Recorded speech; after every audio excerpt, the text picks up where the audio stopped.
د نن د دې احتجاجي مظاهرې صدارت کوونکی د جنوبي پښتونخوا صوبایي کوارډینیټر نور باچا او دلته ناست د نورو باجانو ځوانان مشران او ما ته مخامخ په پنډال کې ناست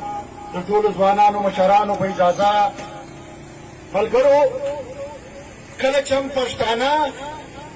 یو سټیج ته ودرېږي بیا موږ ډېرې خبرې کوو دلته اوس د مختلفو پاچیانو ملګري په بار بار تاسو ته خپله وینا وکړه د پښتون تاپوس مومنټ هر مشر هر ځوان هر کشنی هر سپین ږیري چې کله دلته د خپلو خیالاتو اظهار کړی دی هغه و سپین ته سپین ویلی دي و تور ته تور ویلی دي دا بله ورځ چې کومه واقعه پروتې وه د 15,000 کاله تاریخ ته نه ځمه نه بیا زه دلته د 15 کاله تاریخ یا د میرویس نیکه یا د خوشحال بابا دلته تاریخونه بیانومه دا بلې ورځې واقعه ده څولې په سپینه ورځ باندې دا واقعه وسوه آیا تاسو دا لږ سوچ وکړئ پر دې باندې په پښو باندې خلک راځي بیا ګاډۍ باندې ټکان کوي بیا زموږ ځوانان شهیدان کوي بیا ځي تښتې خلاصېږي ای زموږ د واټساپ یاران ای د پولیس والا ای خو تاسو ته معلوم دي که له یو غریب سړي سره چرس ونیول بیا د دوردۍ په غاړه ده بیا دوی ځان ته غیرتمن وایي بیا دی را رواني پر تا باندې پرچم کوي او تا ته په تاڼه کې په رد بدم ګایږي سسب الله خلک پر کومه خوا لاړو دا ستا د پلار زویان دي دا کوم چې ستا ډارلینګ دي دا د دې زویان دي دې ته ګوته نیول دا څه کار نه دی دا کار دا د پښتون ژغورنې غورځنګ دې ځوانانو دې سرخویانو وکړی همیش دې کوي او بله خبره دلته په دوکۍ کې زه ودته ټیکس ورکوم ټیکس څنګه ورکوم په یوه ټن کې زه ودته 210 روپۍ ورکوم او دلته په یوه ټرک کې 35 ټن کویله چې دا هغه په یوه ګاډۍ کې راځي او 35 ټن کویله چې دا هغه 8,050 روپۍ راځي او دا چې کومه ده دا په یوه ورځ کې 200 ټرک چې دي هغه لوډر شي اوس د دې چې حساب راواخلې 16 لاک چې دی هغه د دې د یوې ورځې راځي او بیا له هغه سره د یوې میاشتې دا په کروڑاو په ارباو روپۍ راځي پر دې دغه باندې اوس دلته سوال دا دی چې زه تا ته دا دونې بجټ درکوم زه دا دونې ټیکس ورکوم دا دونې ټیکس پر کومه خوا باندې چا دا سوچ کړی دی پر دا ټن باندې پر دا ګاډۍ باندې چې زه ورته پیسې ورکوم دا پر کومه خوا ځي دا د وردۍ والا وړي دا د وردۍ والا دا برګېډیان دا کرنلان ورسره یې دلته ډېر په معززه طریقه زه دلته وایم زموږ ملګري پر دې خبره وکړه سرداران ملکان نوابان خانان لعنت دي ستا پر سرداري کې لعنت دي ستا ته په کیمپ کې پکوړې ورسره خورې ته د جرګې ته ورځې ته د دروازې ته ورځې ته ودلته پروت یې ته له ده مافیانې غواړې تا ته ووایي شرم درنه په کار دی په سهار باندې بیا لایو ویډیو ورته وکړې چې دا کیسه دارنګه نه وه دا رنګوله لږ تاسې سوچ کړی دی د عبدالخالق بابر د مور هغه درس تاسې یې سو چې و قبر ته پرته وه د چمن د یو پلار زوی چې د ده و سر ته ولاړ وي دا ستاسو هېڅ وئ دا د چا زوی نه دی دا د چا مور نه ده دا مور نه لري څنګه احساس لرو څنګه پښتانه یو او بلې ورځې دلته دا ځوانان شهیدان کړل چا دا سوچ وکړي چې دا د چا زویان ول دا سبا زما کور ته درېدی سي دا سبا زما زوی زما ورور ته درېدی سي بیا به زه څه کوم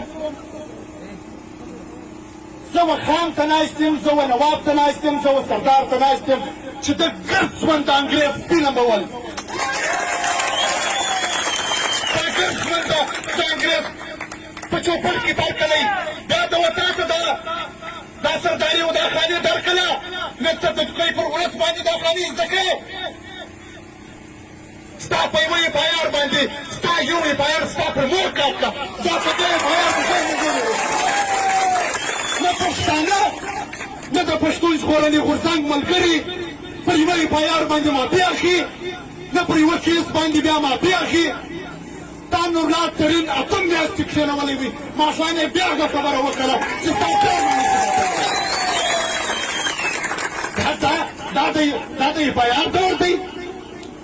دا واقعیت څونکې ده ما بذات خود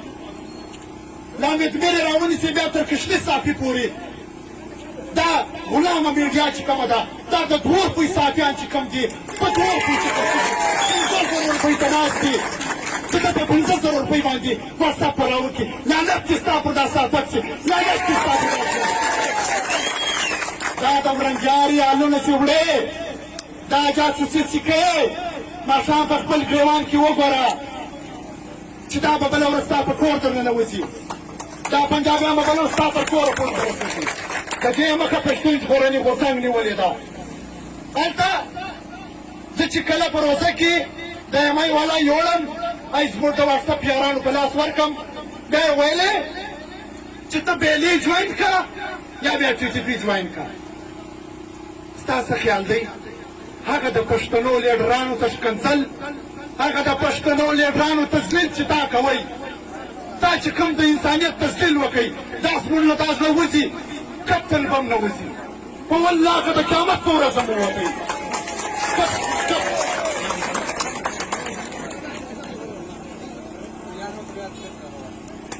باچا رحمت غرسنه سوال دا دی، ایس بیا رابله ورځ له دې واقعې بعد کانفرنس وکړئ چې دا له افغانستانه څخه راځي. په افغانستان کې خو تا خپل خلک کښېنول، ستا د جي ایچ کیو جوړ کړل سوي خلک، بیا اوس بیا له کومې خوا څخه دا غله له کومې خوا رالو، دا د چرګرد له کومې خوا رالو، او تا څه کول؟ سوال دا دی، ته د میډیا پرسن یې، ته د میډیا والا یې چې ته ما ته دا راښیې 15 کسان راغلي دي، 10 کسان راغلي دي، حمله یې وکړه، خودکش کوي، بیا دا کوي، بیا بېرته ځي. ستا دا کار دی؟ ته دا قانوني بجټ پر دې اخې چې ستا په وس نه ده پوره، بیا ته راولیازه، بیا خپل فوج دی، بیا په فوج کې کمې راوله، بیا په بجټ کې حصه کمه واخه،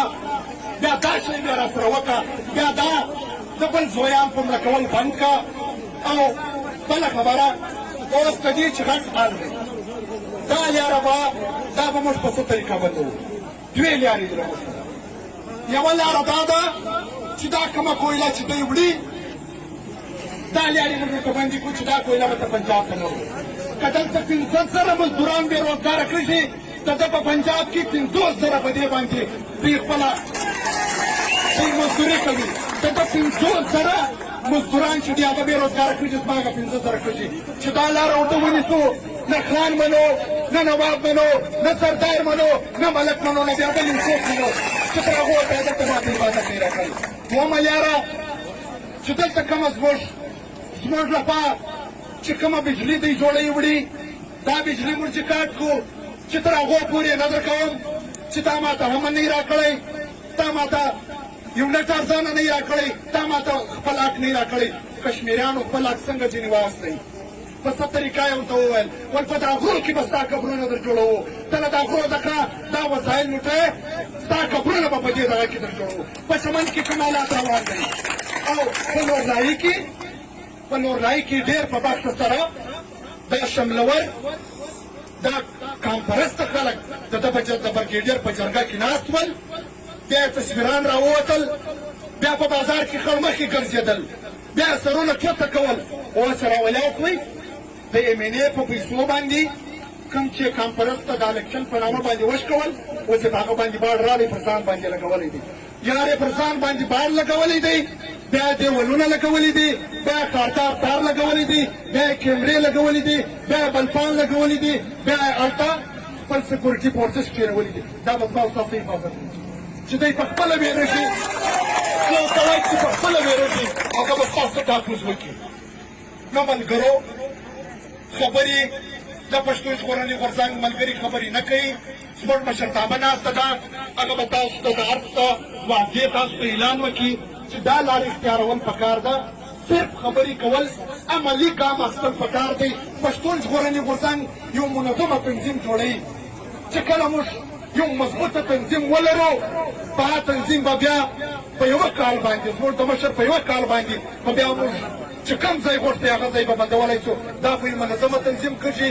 او د پښتون ژغورنې غورځنګ ملګري. او بله خبره د سرور خان اوس نن د سرور خان له نوکرۍ څخه سسپینډ کړی دی. سرور خان یو ټیچر دی، هغه یې سسپینډ کړی دی، پر هغه یې انکوایري کښېنولګي ده. ستا څه خیال دی؟ ته دا زموږ ملګري په دې نوکري ویری، اوس د انکوایري کښېنولګي ده، بیا به په ده باندې مافیا کې بیا به ورته ته دا وایي که ته نیم ناخي دا اوس درته وایو دا نوکریانې دا د پښتون ژغورنې غورځنګ ځوانانو ځانونه قربان کړي دي. ارمان شهید سوی، عارف شهید سوی، پر دې لاره به موږ ډېر شهیدان وکړو. بیا دا نوکري شی نه ده او موږ دا دغه کړو په دې اربو باندې زموږ پښتانه مه ویروه. پښتون د دې علاقې پښتون پر دې وسایلو اختیار لري. په یو کوچنۍ نوکري باندې چې کله زه دا وطن وګټم ته به بیا د دې مالک یې، بیا به ته راځې دلته به مزدوري کوې. ما ته بیا ضرورت نشته. پښتانه په دې شیانو باندې مه ویروه او نه پښتانه په دې شیانو باندې ویرېږي. مننه نور ملګري هم تاسو ته وینا وکړي.